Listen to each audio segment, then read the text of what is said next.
June 12, Wednesday, a post-Eid al-Fitr celebration held by New York City Comptroller Mr. Scott Stringer in New York University Hall. There was a large number of Muslims of different communities along with their religious and political leaders. A number of Pakistani community was also present. Program started with the name of Allah. Alhamdulillah, on behalf of the Islamic Center at NYU, we're so grateful that you all have joined us here today. Special gratitude and thanks to the city's Comptroller, Scott Stringer, for being here with us and hosting this amazing gathering. My name is Khalid Latif. I serve as the University Chaplain here at New York University. I'm also the Director of the Islamic Center at NYU. I'm pretty confident that none of you are paying attention to me given that I have this cute thing next to me right here. This is my son Kareem. You can notice that Kareem came dressed as soon as he knew there was a party going on tonight. Allahumma ameen.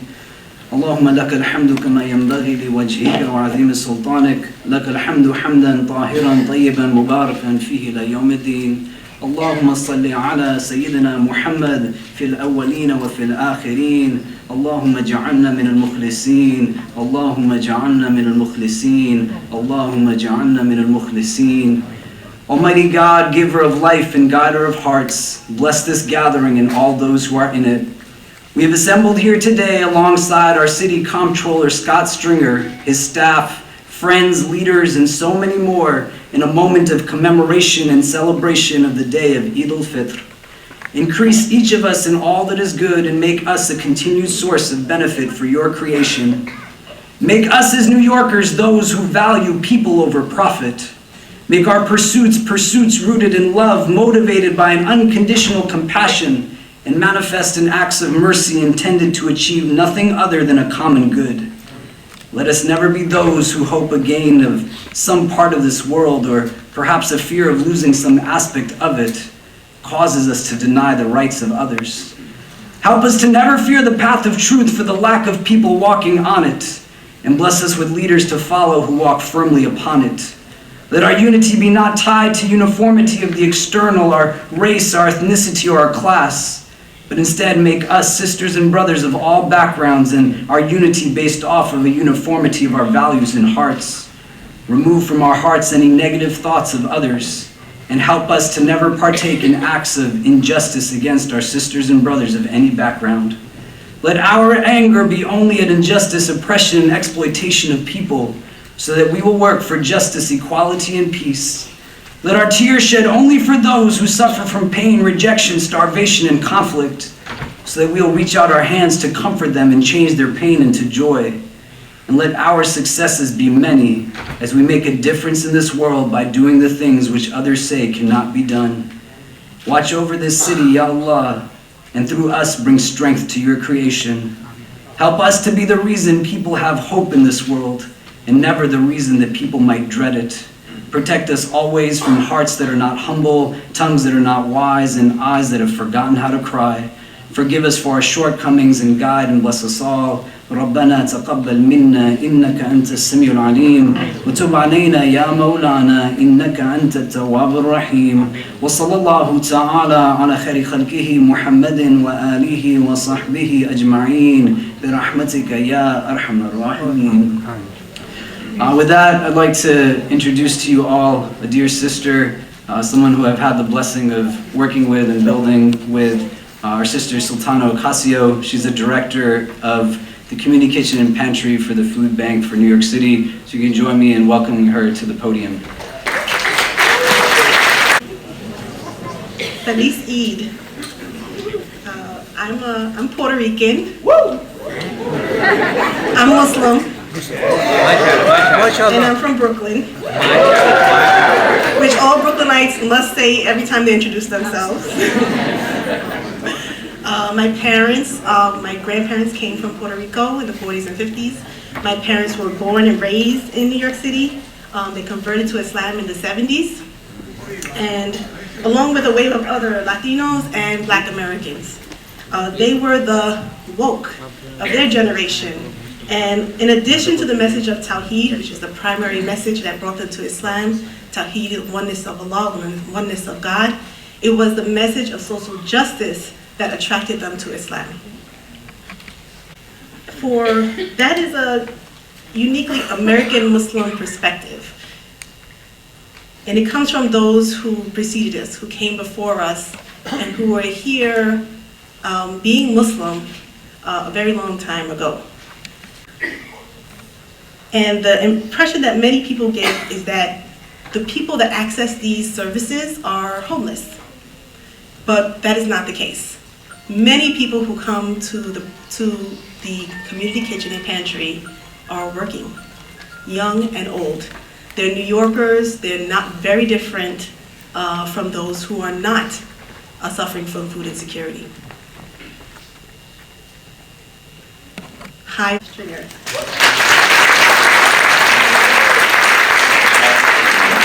Thank you, everybody.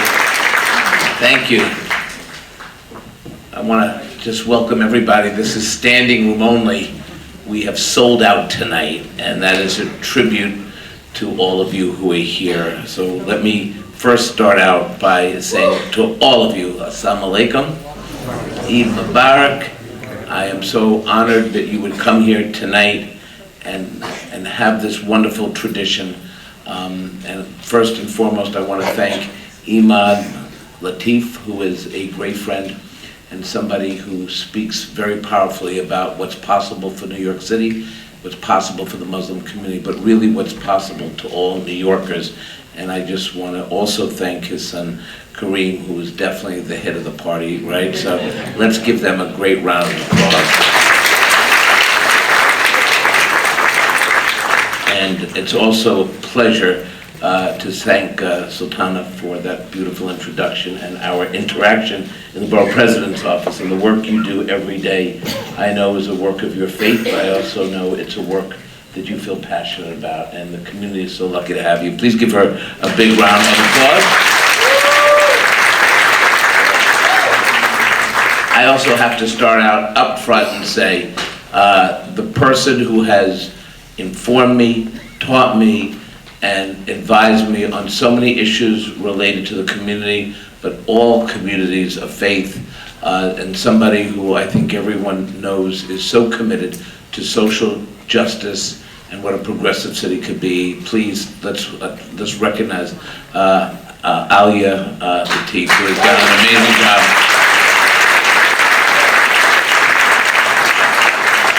She works very hard, by the way, and we all know that, and I'm very lucky that she's with us in the Comptroller's office in this leadership position. It's also an honor to celebrate with so many leaders in the Muslim community tonight and to honor two very special New Yorkers. As we all know, Ramadan is about charity and service, introspection and community. And during this most sacred month, New Yorkers throughout our city step up to the challenges we as a city face. And this center, where we are tonight, has set a real example for all of us to follow. This past month, the IC raised over $900,000 to build an emergency shelter for women and children, survivors of domestic and gender-based violence in New York. $900,000 right here. That's incredible. That is real work.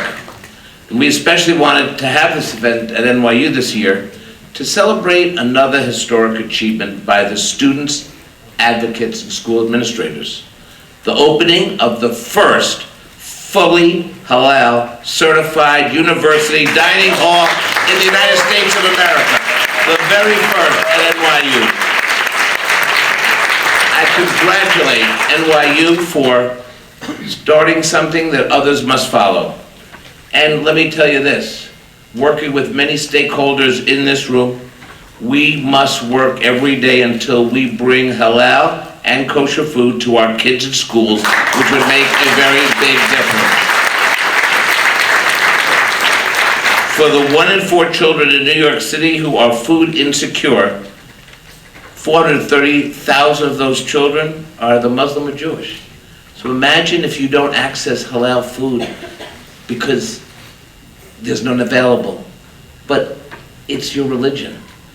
And a child goes hungry, you can't learn. This is discrimination, and we have to end it.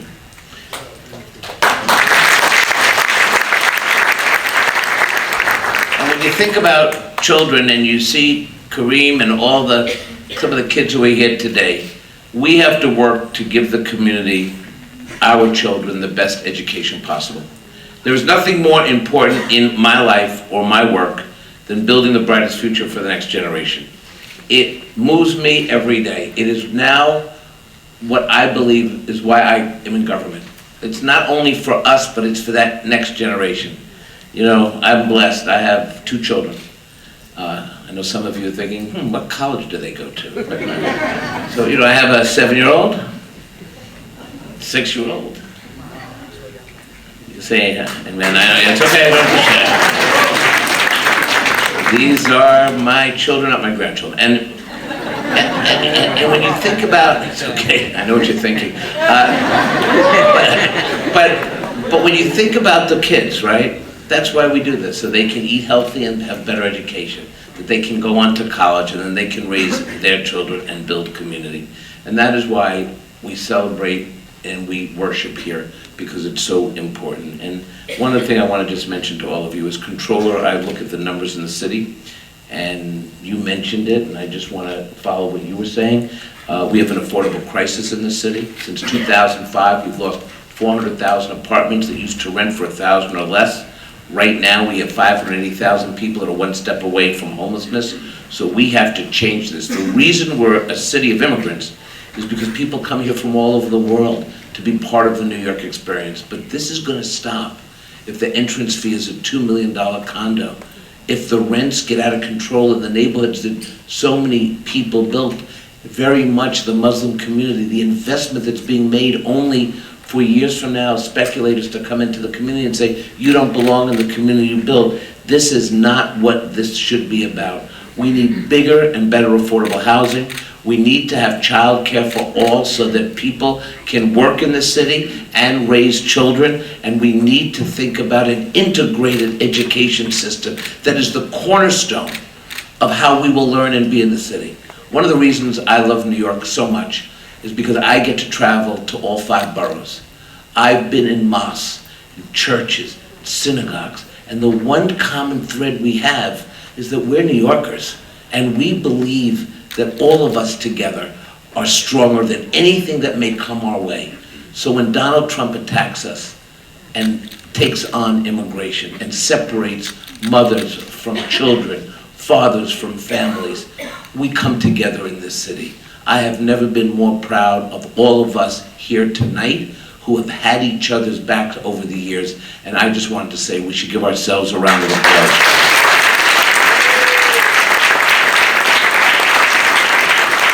So tonight we honor 2 incredible New Yorkers who are focused on that mission to foster our next generation and to assure that all communities in New York City have a fair shot. So first and foremost, our first honoree, and I want you to welcome with a big round of applause, is Alsan Susu, our first honoree. Alsan is a New Yorker devoted to supporting our next generation. He is actually the 2019 New York State Teacher of the Year.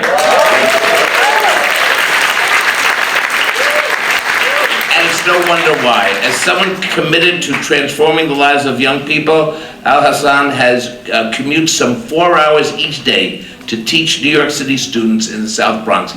4 hours. But teaching is not just about having the best lesson plan. Teaching is about cultivating change. It's how we change the world. And treating everyone in the classroom with respect and dignity they deserve, bringing out learning spirit in our kids.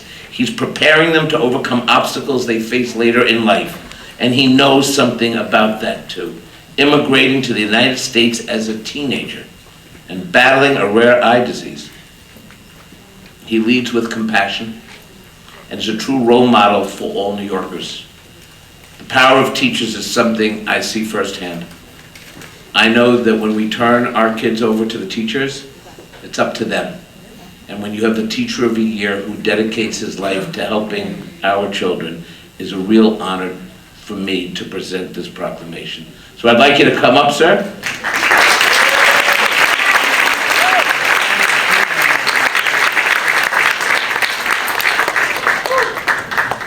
I want you to know before I present this to you, that this may be the biggest award ever for you, even though you and I'm just going to be honest with everybody, you know, there's the governor's proclamation, right?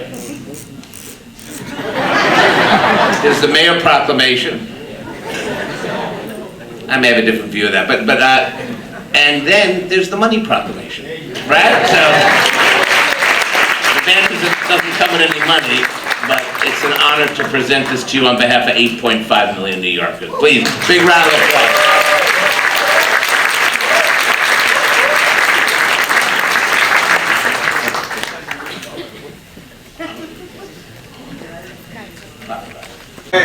Assalamu alaikum. I'm from Brooklyn.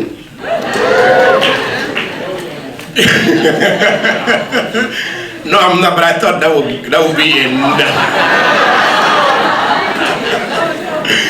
be a nice way. That would be a nice way to get a nice round of applause. Because that might be the loudest applause I might get this whole time, so that's why I said I figure I'll start with that.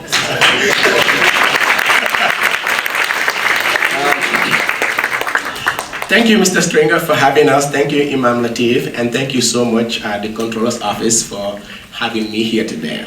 Over the past 7 months now, this is my 72nd event that I've been at this year. And whenever I'm about to be introduced, there is always something that always goes through my mind. There is a child at this point who is on an airplane about to land at JFK or at Newark. And that child is coming with one thing. They are coming with a hope. Because since its inception, America is a nation, most if not all countries in this world were founded on ethnicity, common culture, or religious wars. But unlike most countries, America was founded on an idea. And that idea is that anybody can leave their homeland and come to this place and make a life for themselves and build a future. And those generations, their lives will never be the same because of the sacrifice that their parents have made. And that's what brought all of us in this room. And when I look around in this room today, as a Muslim, as an African, as an immigrant, who is now being called the 2019 New York State Teacher of the Year, the question I always get is, how do you go from Africa's smallest country to New York State Teacher of the Year? I said, well, the answer is simple. It's not because I'm black, it's not because I'm Muslim or an immigrant, but it's because of my character. Yeah. And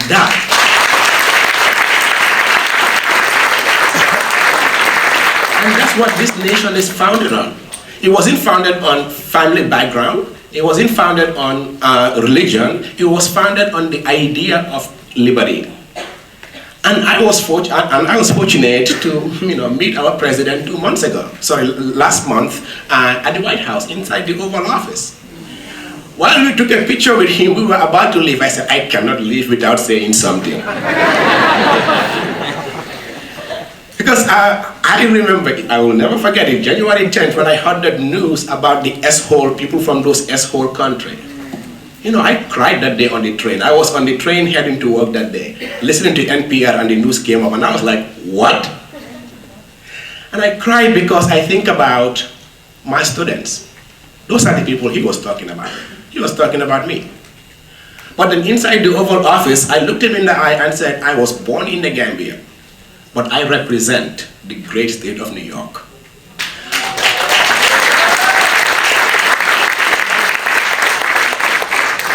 And I said that because I represent a place that he was born in. I represent a place that gives people the opportunity to succeed. People are not recognized for their wealth or their family background. People are recognized in general for what they have done in private. And that's something that maybe he could learn something from. So when I think about this, I will end with this because it's a good reminder to me all the time. I remember 2011 when Oprah Winfrey was giving her last episode of the Oprah Winfrey Show. She said that she has interviewed over 37,000 people over the course of 25 years. And what she has found at the end of every interview, whether it was President Obama, or whether it was a murderer, whether it was a child rapist, or whether it was Beyonce, as soon as the camera goes off, the person would turn to her and ask, was that okay? How was that? And she said that after a while she started to realize a pattern, that there is a common denominator in the human experience. That what I want, what you want, what everybody wants in this world is one thing. We all want to feel validated. And if we are able to understand that, not only would we transform our own lives, but we will be able to transform the next generation. Speaking about the next generation, I have 6 of my students up in the front. Let's give them a huge round of applause.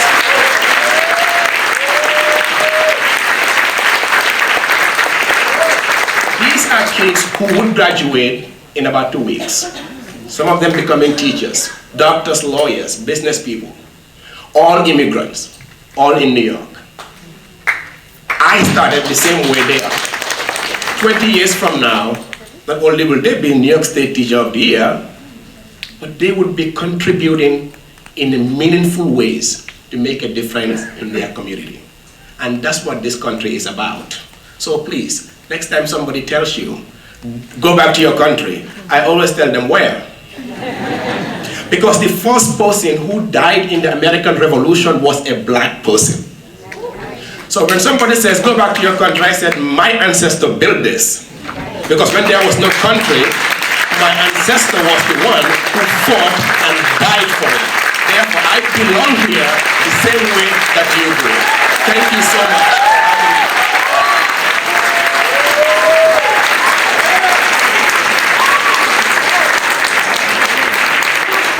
I think we got the best lesson for all of us today. Give a big round of applause.